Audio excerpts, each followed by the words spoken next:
এখন ক্রাইমের যে সত্য ঘটনাটা শোনাবো সেটা গোয়ার ঠিক পাশেই একটা ছোট্ট গ্রাম। গ্রামটার নাম পোন্ডা। সেই গ্রামে 3 জুলাই 2017-তে একটা ক্রাইমের ঘটনা ঘটেছিল। সেটাই হচ্ছে আজকের আমাদের গল্পের ঘটনা। পোন্ডা গ্রামে একটা ফ্যামিলি থাকতো, হাজব্যান্ড ওয়াইফ, তাদের 2 সন্তান। ছোট ছেলে আতিশ, যাকে নিয়ে আজকের এই ঘটনা, তার বয়স ছিল 3, তার দিদির বয়স ছিল 13। 2 ভাই বোনকে রেখে তাদের মা বাবা একটা অ্যাক্সিডেন্টে মারা গেছিল। তাদের যে বাড়িটা ছিল তার আশেপাশেই তাদের আত্মীয়রা থাকতো, কাকা কাকিমা পিসি। তো তারা বাচ্চা দুটোকে দেখাশোনা করে বাচ্চা দুটো যখন বড় হয়ে যায়, যখন তাদের মেয়েটার বয়স হয়েছিল 20 বছর, তখন আত্মীয়রা তার জন্য পাত্র খুঁজছিল। পাত্র পাওয়া যায় গোয়া শহরের একজন বিজনেসম্যান। তার সঙ্গে বিয়ে করার আগে বাড়ির যে মেয়ে, যার বয়স 20, সে নিজের হবু হাজব্যান্ডকে বলে দিয়েছিল যে আমার ভাই ছোট, 10 বছর বয়স, আমি নিজের সাথে নিজের ভাইকে নিয়ে যাব, কারণ আমার মা বাবা নেই, ভাইকে আমি একা ফেলে রেখে বিয়ে করতে পারবো না। যখন রোজগার করার উপযুক্ত হবে ততদিন আমার ভাই আমার সাথে থাকবে। এই কথাতে বা এই শর্ততে যদি আপনি রাজি হয়ে থাকেন তবেই আমি বিয়েটা করব। সেই মেয়ে দেখতে আসা পাত্র খুব ভালো একজন লোক ছিল, তো সে এই শর্তগুলো মেনে নিয়েছিল। তারপরে মেয়েটার বিয়ে হয়ে যায়, সে গোয়া শহরে গিয়ে থাকা শুরু করে, সঙ্গে তার ভাইকেও নিয়ে যায়।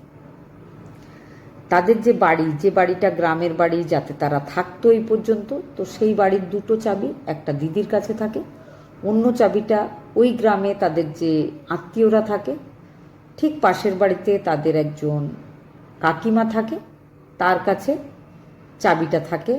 সেই কাকিমার নাম মোহিনী দেবী। এবার সেই আতিশ, ছোট ভাই, তাকে স্কুলে ভর্তি করা হয়েছিল দিদির বাড়ির কাছে যে স্কুল, সেখানে। দিদির বাড়ির প্রতিবেশী একটা ফ্যামিলি ছিল। ফ্যামিলিতে একটা মেয়ে ছিল, তার নাম ছিল তনুজা। তনুজা আতিশের থেকে 2 বছরের ছোট, কিন্তু তারা একই ক্লাসে পড়াশোনা করত, কারণ গ্রামের স্কুল থেকে যখন আতিশকে নিয়ে এসে শহরের স্কুলে ভর্তি করা হয়েছিল, তাকে এক ক্লাস নামিয়ে দেওয়া হয়েছিল। দুজন পড়াশোনা শুরু করে একই ক্লাসে, আতিশ আর তনুজা। একদম পাশাপাশি তাদের বাড়ি ছিল, সেই জন্য সেই দুজনের মধ্যে বন্ধুত্ব শুরু হয় একদম ছোটবেলা থেকে। ছোটবেলা থেকে তারা একসাথে বড় হয়, একসাথে স্কুলে যায়, স্কুল থেকে ফেরে, স্কুলের কোনো অনুষ্ঠান হলে, কোথাও কোনো মেলা হলে, ছোটবেলা থেকেই দুজন পরস্পরের প্রিয় বন্ধু তারা বড় হয়েছিল। যখন তারা ক্লাস 10, তখন তারা বুঝতে পেরেছিল যে তারা দুজন পরস্পরকে ভালোবাসে, ভবিষ্যতে তারা বিয়ে করতে চায়। তবে বাড়ির লোকজনেরা এই ধরনের কোনো সন্দেহ করেনি। ক্লাস 10-এর পরীক্ষা হয়, মাধ্যমিক পরীক্ষা। তনুজা পাশ করে, খুব ভালো নম্বর নিয়ে পাশ করেছিল। তনুজার বয়ফ্রেন্ড আতিশ, সে পাশ করতে পারে না। যখন আতিশ পাশ করতে পারেনি, তখন সে পড়াশোনা ছেড়ে দিয়েছিল। পড়াশোনা ছেড়ে সে নিজের যে জামাইবাবু, তার সাথে ব্যবসা শুরু করেছিল। জামাইবাবুর অনেক রকম ব্যবসা ছিল, তার মধ্যে আতিশের যেটা পছন্দের ব্যবসা সেটা হচ্ছে ক্যাটারিংয়ের যে ব্যবসা সেটা, আর ইভেন্ট ম্যানেজমেন্ট। কোথাও কোনো অনুষ্ঠান থাকলে সেখানের পুরো ইভেন্টটাকে তারা সুন্দরভাবে সাজিয়ে তুলতো বা সুন্দরভাবে প্ল্যান করতো, এটাই ছিল তার কাজ। কাজ শুরু করার পরে আতিশের ব্যবসা খুব ভালো চলা শুরু করেছিল। জামাইবাবুর সেই ব্যবসাটা আতিশ দেখছিল, আতিশকে পুরোপুরি জামাইবাবু ব্যবসাটা দিয়ে দিয়েছিল। আতিশ খুব ভালো রোজগার করতে শুরু করেছিল। অন্যদিকে মেয়ের বাড়ির লোকজন খবর পায় যে তাদের মেয়ে একজন 10 ক্লাস ফেল ছেলের সাথে প্রেম করছে। নানা রকমভাবে তনুজার বাড়ির লোকজন, বাবা মা, সবাই বোঝায়। তনুজা ভাবছিল যে কি করা উচিত। তনুজা যখন আতিশের সাথে ঘোরাঘুরি করতো, বেড়াতে যেত, তখন তনুজার মনে হচ্ছিল যে আতিশকে ছেড়ে সে থাকবে কিভাবে। এক সময় তনুজা 12 পরীক্ষা দেয়। 12ও খুব ভালো নম্বর নিয়ে তনুজা পাশ করেছিল। তনুজার বাবা চাইছিল যে এবার তনুজা কোনো একটা লাইন নিয়ে পড়াশোনা করুক, ভবিষ্যতে তাকে কিছু একটা হতে হবে, নিজের পায়ে দাঁড়াতে হবে। এদিকে তনুজা আর তনুজার বয়ফ্রেন্ড আতিশ, তারা দুজন প্ল্যান করছিল অন্য কিছু।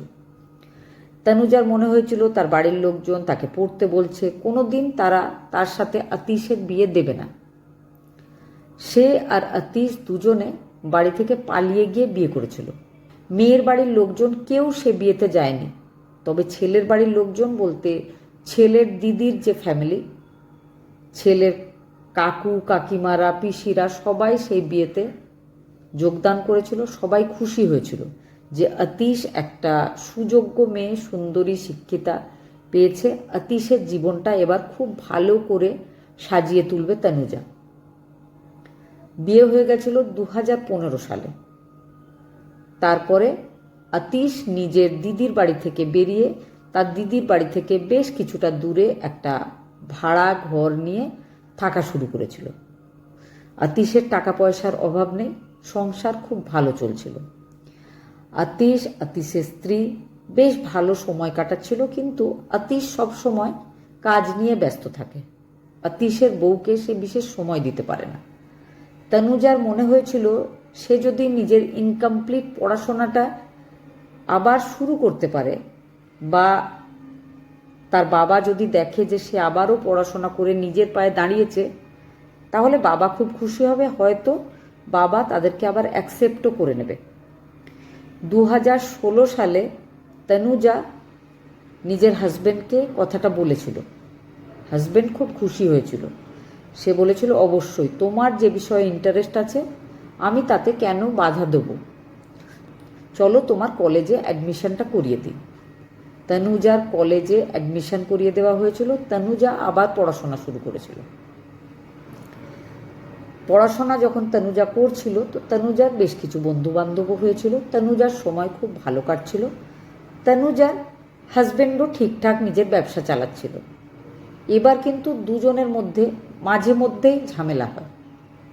সব স্বামী স্ত্রীর মধ্যে বিয়ের বয়সটা বাড়তে থাকলে যেমন ঝামেলা হয়, ঠিক তেমনই ঝামেলা শুরু হয়েছিল। 3 জুলাই 2017 আতিশ তনুজাকে বলে যে চলো আমরা নিজেদের গ্রামের বাড়ি পোন্ডাতে ঘুরে আসি 2 দিনের জন্য। সেই সময় তার স্ত্রীর ছুটি ছিল কলেজে। দুজনে নিজেদের সেই গ্রামের বাড়িতে চলে যায়। সেখানে পাশের বাড়ির কাকিমার কাছে চাবিটা চেয়ে নিয়ে তারা ভেতরে চলে গেছিল। দুপুরবেলায় 12:30 নাগাদ তাদের যে পাশের বাড়ির কাকিমা, তার মনে হয়েছিল দূর থেকে ভাইপো আর তার স্ত্রী এসেছে, তো তাদেরকে দুপুরবেলায় খাওয়ার জন্য ডাকা উচিত। তো তিনি তাদের বাড়িতে খাবার খাওয়ার জন্য নিমন্ত্রণ দিতে যাচ্ছিলেন। তখন তিনি দেখেছিলেন যে আতিশ দরজাতে তালা দিচ্ছে বাইরে থেকে আর বেরিয়ে যাচ্ছে। সে নিজের কাকিমাকে দেখে দাঁড়িয়ে পড়েছিল। তখন তার কাকিমা আতিশকে বলেছিল যে আজকে দুপুরবেলায় আমাদের বাড়িতে খাওয়া দাওয়া করো। কিন্তু আতিশ বলেছিল যে আমি বাইরে বিরিয়ানি আনতে যাচ্ছি, আমার স্ত্রীর আজকে ইচ্ছা, সে বিরিয়ানি খাবে, তোমার বাড়ি অন্য কোনো দিন খাবো। কাকিমা জিজ্ঞেস করেছিল যে তুমি বাইরে থেকে তালা দিচ্ছ কেন? তখন আতিশ বলে যে জার্নি করে আসার পরে তার স্ত্রী ঘুমিয়ে পড়েছে, সেই জন্য যাতে তার ডিস্টার্ব না হয় সে বাইরে থেকে তালা দিয়ে বিরিয়ানি কিনে আনতে যাচ্ছে। বিরিয়ানি আনার পর স্ত্রীকে ডেকে একসাথে তারা দুজন খাওয়া দাওয়া করবে। দুপুরবেলায় 12:30টার সময় বেরিয়ে গেছিল আতিশ। বেশ কিছু ঘন্টা কেটে যায়। দুপুর গড়িয়ে বিকেল, বিকেলের পর সন্ধে হয়ে যাচ্ছে, আতিশ ফিরে আসছে না।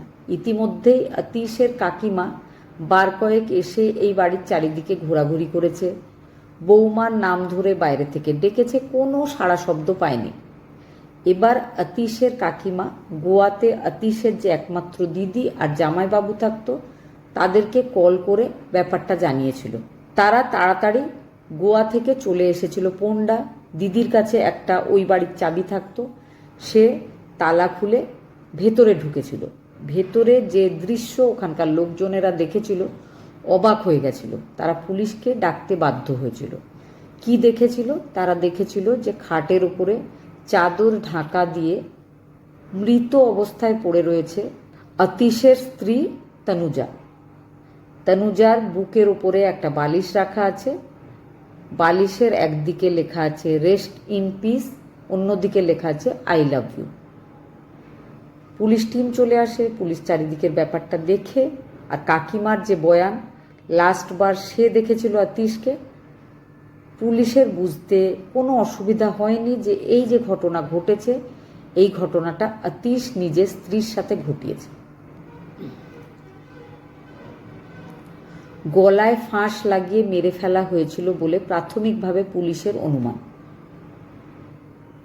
তনুজার একটা শাড়ি দিয়ে গলায় ফাঁস লাগানো হয়েছিল। এবার পুলিশ যখন লোকেশন ট্রেস করতে শুরু করে তখন দেখে যে সুইচ অফ করা আছে অতীশের মোবাইলের। অতীশের দিদি কন্টিনিউয়াস ফোন করতে থাকে অতীশকে, কিন্তু ফোন সুইচ অফ করা ছিল। সেদিনটা কেটে যায়। হঠাৎ করে দিদির ফোনে একটা কল এসেছিল অতীশের। সে নিজের দিদিকে বলেছিল আমি ফিরে আসছি। পুলিশ আরও একটু সজাগ হয়ে গেছিল, অপেক্ষা করছিল। অতীশ আসা মাত্র তাকে অ্যারেস্ট করা হয়। অতীশ পুলিশকে বলে ওই ঘটনা ঘটাবার পর তার মাথা কাজ করছিল না, সে সোজা কর্ণাটকা চলে গেছিল। তারপর তার মনে হয়েছিল যে তার ধরা দেওয়া উচিত, তাই সে ফিরে এসেছে। অতীশের দিদি কন্টিনিউয়াসলি কাঁদছিল, কারণ সে কখনোই ভাবেনি যে অতীশ যাকে ছোটবেলা থেকে ভালোবাসত তার সাথে অতীশ কেন কিভাবে এই ঘটনা ঘটিয়েছে। অতীশকে থানায় নিয়ে যাওয়া হয়, শুরু হয় জিজ্ঞাসাবাদ। জিজ্ঞাসাবাদের পর পুলিশ যেগুলো জানতে পেরেছিল সেটা হচ্ছে অতীশ চাইছিল যে পড়াশোনা যেহেতু মাঝখানেই বন্ধ হয়ে গেছে তনুজার আবারও পড়াশোনা করা উচিত। সেই জন্য তনুজার কলেজে অ্যাডমিশন করে দেওয়া হয়েছিল। কলেজে অ্যাডমিশন করার পর তনুজার অনেক বন্ধু বান্ধবী হয়েছিল। তারপর থেকে আশ্চর্যজনকভাবে নিজের হাজবেন্ডের প্রতি তনুজার যে ব্যবহার সেটা নাকি চেঞ্জ হয়ে যাচ্ছিল, এটা তার হাজবেন্ডের মনে হয়। হাজবেন্ড সবসময় চেষ্টা করছিল বোঝার যে কেন তার স্ত্রী পাল্টে যাচ্ছে, তবে তার স্ত্রী সবসময় বলতো যে না, আমি পাল্টে যাইনি, তোমার মনের ভুল। স্ত্রী আজকাল সবসময় ফোনে ব্যস্ত, সবসময় হাজবেন্ডকে ইগনোর করে, আগের থেকে হাসে বেশি, আনন্দে থাকে বেশি। এই ব্যাপারগুলো তার হাজবেন্ডের মনে সন্দেহটা এতটাই বাড়িয়েছিল যে হাজবেন্ড ঠিক করেছিল কোনোভাবেই আর স্ত্রীকে বেঁচে থাকতে দেওয়া যাবে না, কারণ স্ত্রী যদি বেঁচে থাকে সে হাজবেন্ডকে ছেড়ে চলে যাবে, কারণ সে পড়াশোনা করছে, উচ্চশিক্ষিতা হয়ে যাবে। তারপরে সে অতীশকে ততটা গুরুত্ব দেবে না যতটা একজন হাজবেন্ডের পাওয়া উচিত। তবে অতীশ পুলিশের জিজ্ঞাসাবাদে বলেছে সে শুধু সন্দেহ করেছিল, কোনোদিন তার স্ত্রী যে বদলে গেছে, অন্য কারো সাথে সম্পর্ক তৈরি করেছে, এই ধরনের কোনো প্রমাণ সে পায়নি। 1 জুলাই 2017 সে নিজের স্ত্রীকে খুব সিরিয়াস হয়ে জিজ্ঞেস করেছিল তোমার জীবনে অন্য কেউ এসেছে কিনা, কারণ তোমার ব্যবহার চেঞ্জ হয়ে যাচ্ছে। স্ত্রী হাসির ছলে একটু চালাকি করে উত্তর দিয়েছিল। অতীশের মনে হয়েছিল স্ত্রী সত্যি কথা বলছে না। 1 তারিখেই অতীশ ঠিক করে ফেলেছিল যে গ্রামের বাড়িতে নিয়ে যাবে তনুজাকে, তারপরে সেখানে গিয়ে তনুজাকে শেষ করে দেবে, তারপরে সে আজীবন জেলে থাকবে তাও ভালো, কিন্তু তনুজাকে আর বাঁচিয়ে রাখা যাবে না, কারণ তনুজা তাকে বাদ দিয়ে অন্য কারো ব্যাপারে ভাবছে, তাই আজকাল এত খুশিতে থাকে।